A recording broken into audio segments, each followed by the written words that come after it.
Guys, it's Janie. Welcome back to the Bookworms, buddy. So today it is time for monthly recommendations. This is a Goodreads group that was started by Trina over Between Chapters and Kayla Rain. And this is a group where you recommend books each month according to whatever topic they choose. And all that information will be down in the description box below, so you guys can go check that out. So this month, of course, is on Monster Mash because it's October, spook season. And you can recommend books that involve any kind of creepy creatures like witches and werewolves and zombies and all that good stuff.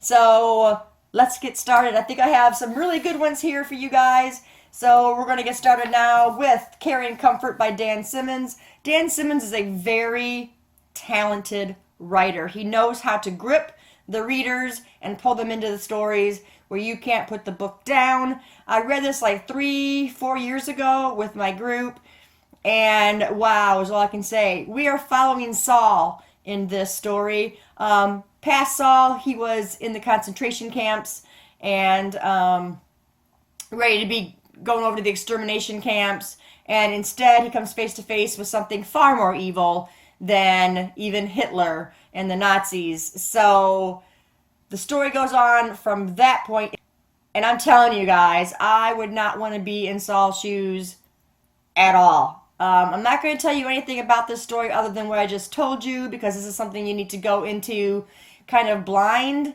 and that way you can experience more, I think, of the creepiness and the scariness of the story. When I first saw that cover, I mean, that was enough for me. It is a big book. It is a big book, and if you get this edition, the pages are well used. I mean, the print is very small, but it's really a gripping story, and it was one I had a hard time putting down. The next one I want to recommend to you is The Passage by Justin Cronin.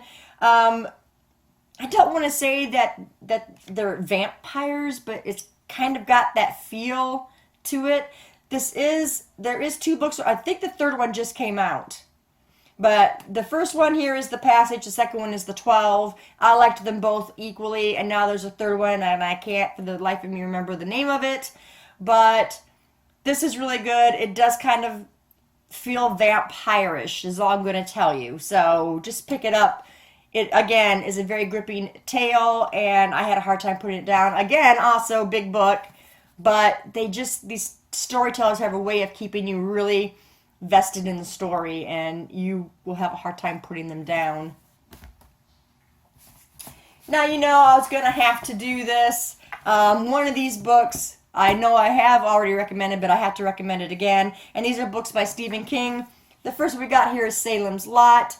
I read this book so long ago that I really need to read it again because I have the movie to watch too. And I'm thinking I was supposed to do this with Janelle. We were supposed to read this. I have to get back with her because it kind of went. So we have to figure out when to read this book. Of course, it's good to read it anytime, but I really do want to read this again and watch the movie. So that's Salem's Lot by Stephen King. Then the other one, Stephen King, is It. I know I talk about this book all the time, you guys, but this is like the horror of all horror books to me, and especially now with this clown epidemic thing that's going on. I think that it would probably really get a lot of readers. This book just really had me from the start. Like, it's one of those books you're at current time, and then you go back into the past, and most of the story, is covering a lot of that past. So you get to see both sides of these characters, young and then older. And it just, the story of friendship itself between these 7 members of the Losers Club, and what they go through, and how they deal with things, the differences between that from when they were young and to the time that they were old. Of course, Pennywise is representing the evil, which is a clown. I don't want to tell you anything else other than that, but yeah, you really need to pick this book up if you want a good scare, and watch the movie as well. And now the new one is coming out next year, I think, and I will be the first one to see that, because I can imagine what more they could have done to improve on that movie. I think it was the 90s when the first movie came out, so you can imagine what the improvements will be today in 2017. It's going to be phenomenal. So anyway, there's that one. And then two more pretty much series here that I want to recommend. Rot and Ruin by Jonathan Mayberry. This one is on zombies. The whole series is on zombies. And absolutely love this series. And I know everybody has heard a lot about this, but there may be some of you who have not heard a whole lot about it, who have not read it. If you want something that is very fluid and easy to follow in a zombie series, and you don't want too much of the gore and stuff that goes on, then pick this one up. This is fantastic to read at Halloween or in spook season, and I had to recommend this whole series, not just this one book.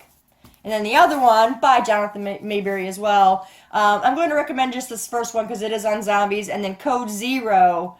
This one's Patient Zero. Code Zero came out a few books later, which is kind of a follow-up to this one. So, I mean, both of these books would be great. Also, on zombies, you know, more on the lines of bio-warfare, not, you know, like somebody turns into a zombie, no explanation, that kind of thing. This is bio-warfare. So it makes it a little bit different than having, you know, like your normal zombies out there and how they come about, you know, raising out of the ground and that kind of stuff.